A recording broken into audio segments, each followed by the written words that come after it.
সবাইকে শুভেচ্ছা। বছর শেষ হয়ে আসছে এবং নতুন বছর শুরু হতে চলেছে, তাই না আপনারাও ভাবছেন না যে আগামী বছর ভালো হবে?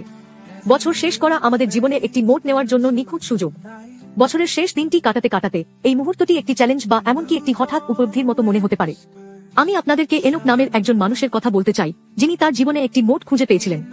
এনোক একটি বেশ সাধারণ জীবনযাপন করছিলেন, কিন্তু 6-5 বছর বয়সে পিতা হওয়ার পরে সবকিছু বদলে গেল।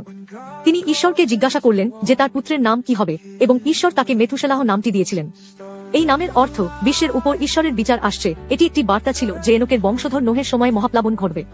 এটি কেবল একটি নাম ছিল না, এটি একটি সতর্কতা ছিল, এবং এনোক এটি খুব গুরুত্ব সহকারে নিয়েছিলেন।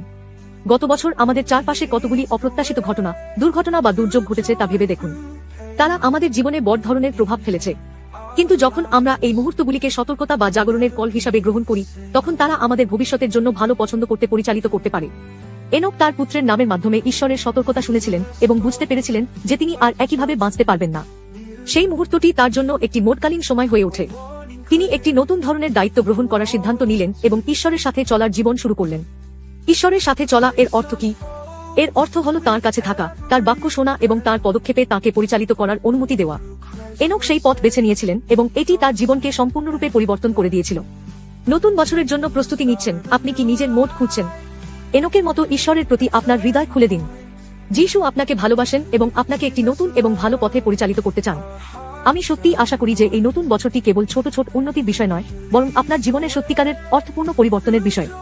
যিশু খ্রিস্টের সাথে সেই পরিবর্তন সম্ভব। যিশু খ্রিস্টের সাথে আপনার নতুন জীবন শুরু করুন। তিনি নতুন বছরে আপনার জন্য অপেক্ষা করছেন।